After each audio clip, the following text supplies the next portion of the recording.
صفحہ نمبر 224 آیت نمبر 179 سورۃ الاعراف 9واں پارہ۔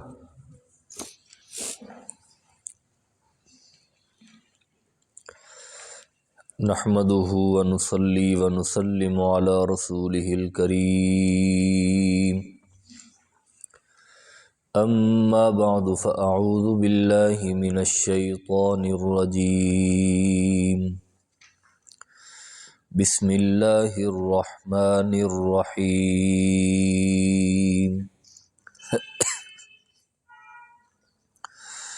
وَلَقَدْ ذَرَأْنَا لِجَهَنَّمَ كَثِيرًا مِنَ الْجِنِّ وَالْإِنسِ لَهُمْ قُلُوبٌ لَا يَفْقَهُونَ بِهَا وَلَهُمْ أَعْيُنٌ لَا يُبْصِرُونَ بِهَا وَلَهُمْ آذَانٌ لَا يَسْمَعُونَ بِهَا أُولَئِكَ كَالْأَنْعَامِ بَلْ هُمْ أَضَلُّ أُولَئِكَ هُمُ الْغَافِلُونَ۔ اللهم صل على محمد وعلى آل محمد كما صليت على إبراهيم وعلى آل إبراهيم إنك حميد مجيد۔ اللهم بارك على محمد وعلى آل محمد كما باركت على إبراهيم وعلى آل إبراهيم إنك حميد مجيد۔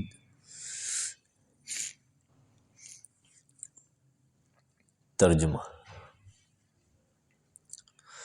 وَلَقَدْ ذَرَأْنَا لِجَهَنَّمَ كَثِيرًا مِنَ الْجِنِّ وَالْإِنسِ،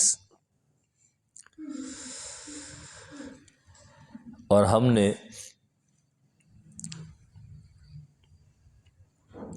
پھیلا رکھے ہیں جہنم کے لیے بہت سارے جنات اور انسان۔ لہم قلوب، ان کے دل ہیں، لا یفقہون بہا، ان سے سمجھتے نہیں، وَلَهُمْ أَعْیُنٌ، اور آنکھیں ہیں ان کی، لا یبصرون بہا، ان سے دیکھتے نہیں، وَلَهُمْ آذَانٌ، اور ان کے کان ہیں، لا یسمعون بہا، ان سے سنتے نہیں، اولئک کالانعام،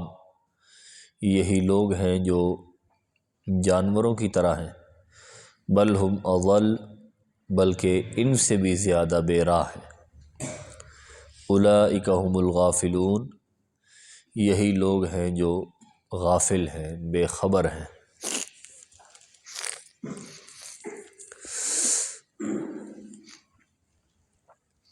اس سے پچھلی آیات میں مفسرین اکرام کے قول کے مطابق بلعم بن باعورہ کا تذکرہ کیا گیا، اور اس امت کے لوگوں کو توجہ دلائی گئی کہ جس طرح اس نے جان بوجھ کر اللہ کی آیات کو پس پشت ڈالا اور اپنی گمراہی اختیار کی، ہدایت والے راستے کو چھوڑ کر گمراہی والے راستے کو اپنایا، اور اس کی وجہ سے اللہ تبارک و تعالیٰ کے غضب کا شکار ہوا، اور اس کے اوپر اللہ کا عذاب آیا اور ناراضگی آئی، جس کی وجہ سے اس کی زبان کتے کی طرح باہر نکل آئی، لٹکنے لگی، اور وہ ہانپنے لگا جیسے کتا ہانپتا ہے۔ تو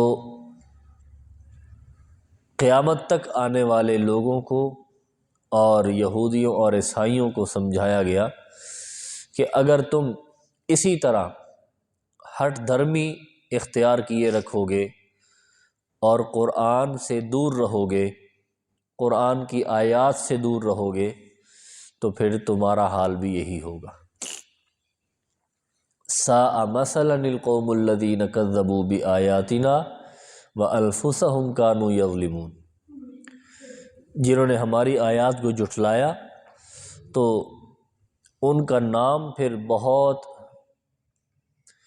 بری لسٹ میں لکھ دیا گیا، ان کے ساء مثلا، ان کی مثالیں پھر بہت بری دی جانے لگی۔ اللہ اکبر، یہی تھا نا کہ بہت ہی عبادت گزار عابد زاہد آدمی تھا، ایک نام تھا اس کا بنی اسرائیل میں،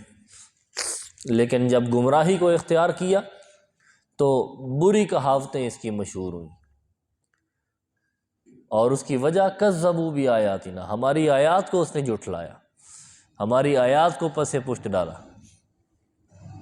تو جو بندہ جانتے بوجھتے ہوئے وہ اللہ کی کتاب کو، اللہ کی کلام کو پیچھے کر دیتا ہے اور اپنے ذاتی مقاصد کو سامنے لے آتا ہے اور پھر اپنی من چاہی زندگی گزارتا ہے، اللہ کے احکام کی پابندی نہیں کرتا، دین کے تابع ہو کر نہیں چلتا، تو پھر وَلَٰكِنْ كَانُوا أَنفُسَهُمْ يَظْلِمُونَ وَأَنفُسَهُمْ كَانُوا يَظْلِمُونَ، تو ایسے لوگ ہوتے ہیں جو اپنے آپ پہ ظلم اور زیادتی کرنے والے ہوتے ہیں۔ اللہ کسی پر زیادتی اور کسی پر ظلم نہیں کرتا۔ جب لوگ اپنی ہلاکت کے اسباب خود اختیار کرتے ہیں تو پھر اللہ تبارک و تعالیٰ بھی ان کو ہلاکت کی طرف ہی ان کو وہ رواں دواں کر دیتا ہے، کیونکہ اس نے خود اپنے لیے گمراہی چنی، اس لیے اللہ پھر ان کو گمراہی کی طرف ہی دھکیل دیتا ہے۔ اللہ تو اس بندے کو صراط مستقیم عطا کرتے ہیں، ہدایت کی طرف لاتے ہیں جو بندہ خود چاہتا ہو ہدایت حاصل کرنا، صراط مستقیم کی طرف جو بندہ آنا چاہتا ہو، طلبگار ہو،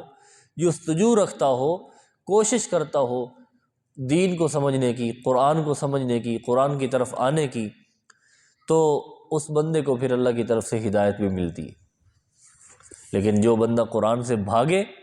تو پھر اس کو ہدایت نہیں ملتی، اللہ پھر اس کو اسی طرف بھیج دیتے ہیں جس طرف وہ جانا چاہ رہا ہوتا ہے۔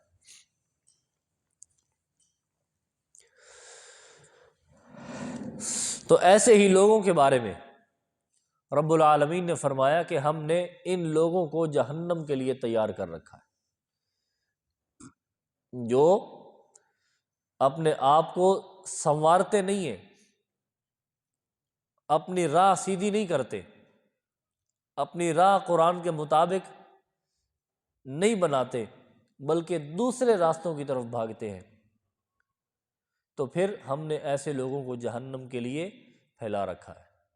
جہنم ان کی منتظر ہے، بس جو ہی ان کی آنکھ بند ہوگی سیدھے جہنم میں۔ ایسے جنات ہوں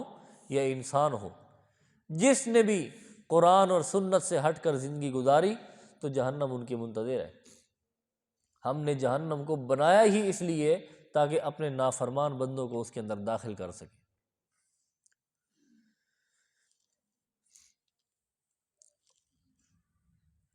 رب العالمین نے فرمایا فرما بردار آدمی ہے، اس کے پاس بھی دل و دماغ ہے، اس کے پاس بھی آنکھیں ہیں، اس کے پاس بھی کان ہے، جس سے وہ سمجھتا ہے، دیکھتا ہے، سنتا ہے، اور جو نافرمان ہے ان کے پاس بھی یہ سب کچھ ہے،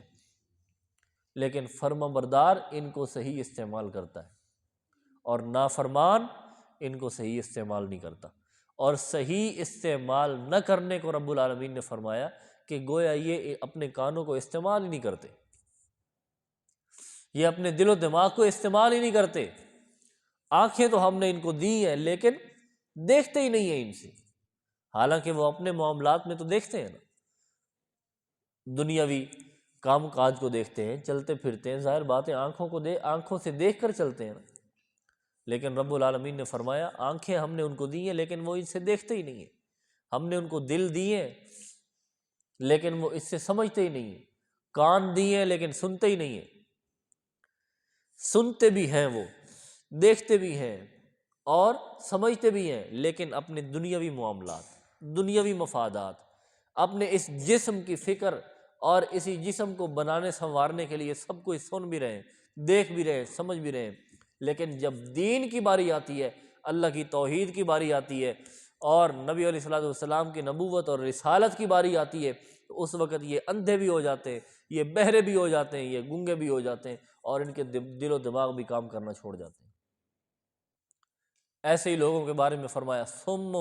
بکم عمی فہم لا یرجعون، صم بکم عمی فہم لا یعقلون، ایک جگہ میں لا یرجعون فرمایا، ایک جگہ لا یعقلون فرمایا۔ گونگے ہو چکے ہیں، بہرے ہو چکے ہیں، اندھے ہو چکے ہیں، اب ان کو سمجھ ہی نہیں ہے، عقل ہی نہیں ہے، شعور ہی نہیں ہے، انہوں نے اپنا شعور ہی ختم کر دیا ہے، دین سے پیچھے ہٹ کر، توحید سے پیچھے ہٹ کر، شرک کر کر کے ان کا دماغ خراب ہو چکا ہے۔ اب ان کے اندر سوچنے کی صلاحیت نہیں، ان کے اندر دیکھنے کی صلاحیت نہیں، ان کے اندر سمجھنے کی صلاحیت نہیں ہے، سننے کی صلاحیت نہیں ہے،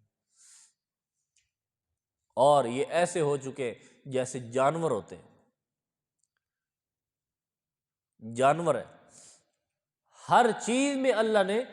اسی چیز کے بقدر شعور اور حیات رکھی ہے۔ سب سے زیادہ شعور اور حیات اللہ نے انسان کو دی، عقل، فراست۔ پتھر ہیں، جمادات ہیں، زمین ہے، اس میں بھی رب العالمین نے ایک قسم کا شعور رکھا ہے جو اس کے لیے ہے، زمین کے اپنے لیے شعور ہے، اور وہ شعور کیا ہے؟ اس کا کام ہے، رب العالمین نے اس کی ذمہ داری لگائی ہے، تو نے زمین کے اندر سے غلہ جات اگانے ہیں، وہ اپنے اس شعور کو استعمال کرتے ہوئے اگاتا ہے، اس میں سے چیزیں اگاتا ہے، جو بیج ڈالا جائے اس کے حساب سے زمین اگاتی ہے۔ جمادات ہے، نباتات ہے، نباتات وہ اگتی ہیں، زمین سے نکلتی ہیں، پھلتی ہیں، پھولتی ہیں، ہلتی جلتی ہیں، بڑھتی ہیں، اللہ نے یہ شعور ان کے اندر رکھا ہے، وہ اپنے اس شعور کے مطابق کام کر رہے ہیں۔ حیوانات ہیں، ان کے اندر ان سے بھی زیادہ شعور ہے،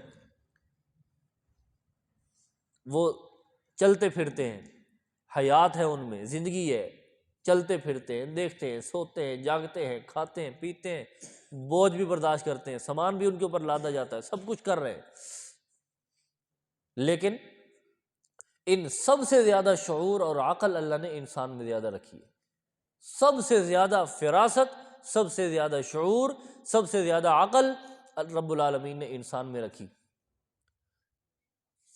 حیوان صرف اپنے کھانے پینے کے لیے وہ سب کچھ کر رہا ہے، اس کے اندر اتنا شعور ہے کہ وہ اپنے کھانے کے لیے جستجو کرتا ہے، محنت کرتا ہے، اور سونے کے لیے جگہ بناتا ہے، چلتا پھرتا ہے، اور اگر کوئی بری چیز اس کے اوپر اٹیک کرے، کوئی درندہ اس کے اوپر حملہ کرتا ہے، وہ اپنے آپ کو بچانے کی کوشش بھی کرتا ہے، اتنا شعور اللہ نے اس کے اندر رکھ دیا، لیکن وہ صرف اپنے وجود تک کے لیے، اپنے وجود کو سنبھالنا ہے، اس نے پالنا ہے، بڑھانا ہے، اور غلط چیزوں سے بچانا ہے، اتنا شعور ہے۔ اور انسان بھی اگر صرف اسی وجود کے لیے ہی سب کچھ کرتا رہے تو پھر حیوان اور انسان میں کیا فرق رہ گیا؟ پھر حیوان اور انسان میں کیا فرق رہ گیا ہے؟ حیوان بھی اپنے وجود کو بڑھانے کے لیے سب کچھ کر رہا ہے، اور انسان بھی صرف اپنے وجود کی نشو و نما کے لیے اور اس کو خوبصورت بنانے کے لیے اور اس کے پیچھے بس لگا ہوا ہے، میں اب ایسا دکھوں، میری شکل و صورت ایسی ہو، میں فلاں فلاں غذا کھاؤں، فلاں فلاں چیز پیوں، اور فلانے گرم بستر میں، اچھے سے اچھے بستر میں، اور اپنے چہرے پر لگانے کے لیے فلاں چیز لوں، اپنے سر پہ سجانے کے لیے فلاں چیز لوں، کپڑے کو، اپنے وجود کو چھپانے کے لیے فلاں قسم کا لباس استعمال کروں، اور جوتا بڑا قیمتی اور بڑا خوبصورت اور بڑا مضبوط ہونا چاہیے، فلاں لیدر اور فلاں جناب چمڑا ہونا چاہیے، یہ ساری چیزیں وہ اپنے وجود کے لیے کر رہا ہے، تو پھر یہ بھی اپنے وجود کو بڑھانے سنوارنے میں لگا ہے، حیوان بھی اپنے وجود کو بنانے سنوارنے اور بچانے میں لگا ہے، تو پھر ان میں فرق کیا ہے؟ فرق یہ ہے کہ جس چیز کے لیے اللہ نے انسان کو شعور دیا ہے، اس میں اگر یہ اپنا عقل اور فراست صرف کرے گا تو پھر یہ انسان انسانیت میں آئے گا حیوانیت سے نکل کر، اور اگر اس چیز کو نہیں اپناتا تو پھر اس میں اور حیوان میں کوئی فرق نہیں ہے۔ ایسے ہی بندے کے بارے میں قرآن نے کہا اولئک کالانعام، یہ لوگ جانوروں کی طرح ہیں، یعنی جس طرح جانور اپنے وجود کو بنانے سنوارنے میں لگا ہے، کام کاج میں لگا ہے، محنت مزدوری میں لگا ہے، اسی طرح یہ جانور بھی، یہ انسان بھی صبح سے لے کر رات تک صرف اپنے وجود کے لیے، پیٹ بھرنے کے لیے، اپنی اولاد کے لیے سب کچھ کر رہا ہے، لیکن اپنی آخرت کے لیے کچھ نہیں کر رہا۔ ہم نے ان کو روکا ہے بری چیزوں کی طرف نہیں جانا، بے حیائی کی طرف نہیں جانا، نمازیں نہیں چھوڑنی، والدین کی نافرمانی نہیں کرنی، بڑوں کے ساتھ بدتمیزی نہیں کرنی، بے ادبی نہیں کرنی، چھوٹوں پہ شفقت کرنی ہے، دین کے معاملات میں پورا پورا اترنا ہے، اور جو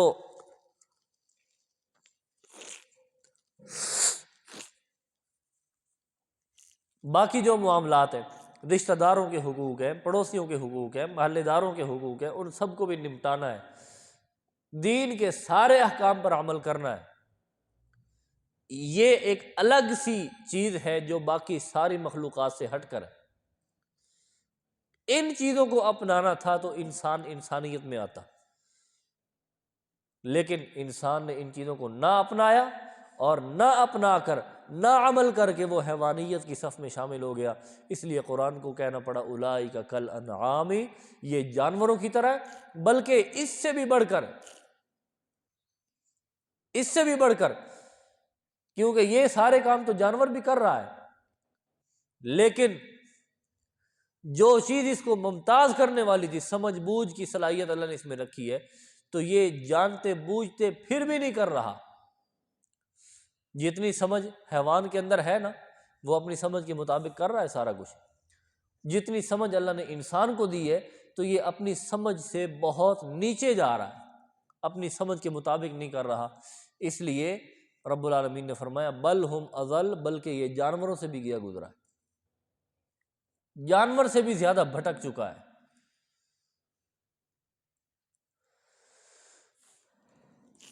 آج ہم مثال دیتے ہیں نا،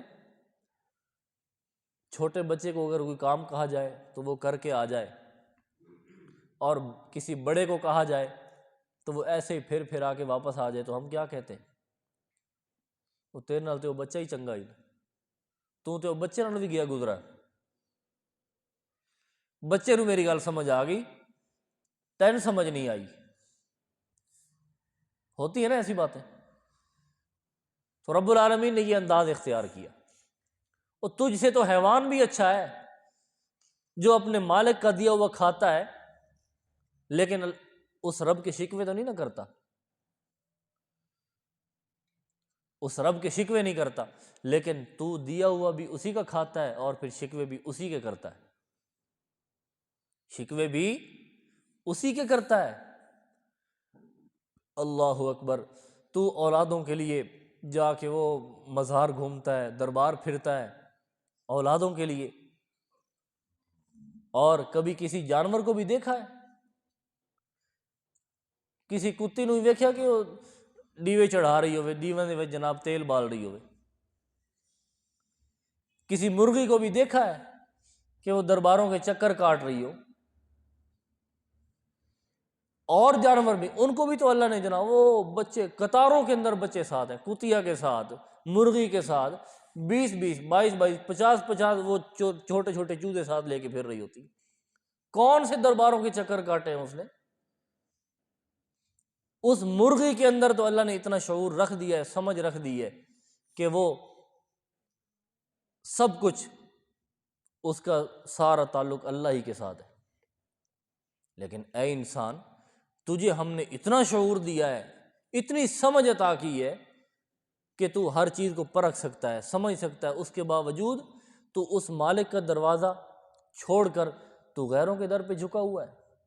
تجھے پیدا کس نے کیا ہے؟ تجھے روزی کس نے دی ہے؟ تجھے کھانے پینے کے لیے کس نے دیا ہے؟ تجھے پہننے کے لیے کس نے دیا ہے؟ تجھے چلنے کے لیے پاؤں کس نے دیے ہیں؟ تجھے پکڑنے کے لیے ہاتھ کس نے دیے ہیں؟ تجھے سوچنے سمجھنے کے لیے دل کس نے دیا ہے؟ تجھے دیکھنے کے لیے آنکھیں، بولنے کے لیے زبان، کھانے کے لیے دانت، اور ہر نعمت اللہ نے تجھے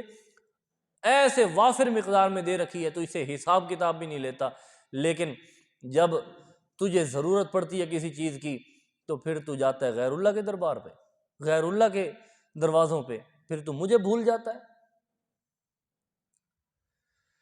اللہ اکبر۔ ماں کے پیٹ میں نے تجھے روزیوں سے نوازا، میں نے تجھے سانس بھی دی ہے، میں نے تیری زندگی کا خیال رکھا، 9 ماہ تک میں تیری پرورش کرتا رہا، اور جب تو دنیا میں آیا پھر تیری روزی کے اسباب مہیا کر دیے۔ تو چلنے کے قابل نہیں تھا، تو بولنے کے قابل نہیں تھا، تو سوچنے سمجھنے کے قابل نہیں تھا، تو اپنے لیے پکڑنے کے قابل نہیں تھا، میں نے سب کچھ تجھے دیا، بغیر مانگے دیا، بغیر وسیلوں کے، بغیر واسطے کے دیا، لیکن جب تو مانگنے کے قابل ہوا، سوچنے سمجھنے کے قابل ہوا، اس وقت تو کہتا ہے اللہ میری سنتا نہیں، اللہ میری سنتا نہیں۔ پھر اللہ کیوں نہ کہے اولئک کالانعام بل ہم اضل، اور یہ تو جانوروں سے بھی گئے گزرے، یہ تو جانوروں سے بھی گئے گزرے، جانور نے میرے کبھی اس طرح شکوے نہیں کیے جس طرح یہ انسان کرتا ہے، بل ہم اضل، یہ ان سے بھی بڑھ کر گمراہ ہو گئے۔ اولئک هم الغافلون، فرمایا ایسے ہی لوگ غافل اور بے خبر ہوتے ہیں، ایسے لوگ حقیقت سے ناآشنا ہوتے ہیں۔ اور اسی حقیقت کو سمجھانے کے لیے رب العالمین نے حضرت نوح علیہ السلام سے یہ انبیاء کا سلسلہ شروع فرمایا، اور پیارے پیغمبر حضرت محمد الرسول اللہ صلی اللہ علیہ وسلم تک یہ سلسلہ جاری رہا۔ لوگ شرک کرتے رہے اور انبیاء آتے رہے، ان کو سمجھاتے رہے۔ آخر میں امام الانبیاء صلی اللہ علیہ وسلم آئے، انہوں نے بھی اپنی قوم کو سمجھایا، ماننے والے مانے، شرف صحابیت سے مشرف ہوئے، نہ ماننے والے اولئک کالانعام بل ہم اضل اولئک هم الغافلون۔ رب العالمین نے ان کے بارے میں فرمایا یہ جانوروں سے بھی گئے گزرے، تو ان کے پلے کیا رہ گیا؟ اللہ تبارک و تعالی سمجھنے کی، سوچنے کی، غور فکر کرنے کی صلاحیت ہمارے اندر پیدا کر دے، اور ہمیں قرآن کی تعلیمات کے مطابق عمل کرنے والا بنا دے، تب تو ہماری زندگی وہ بہترین ہے، ورنہ پھر ایسے ہی ہے جیسے قرآن کہہ رہا ہے، پھر ہم دیکھنے میں تو انسان ہیں لیکن حقیقت میں ہم حیوان سے بھی گئے گزرے۔ اللہ تبارک و تعالی ہمیں عمل کی توفیق عنایت فرمائے۔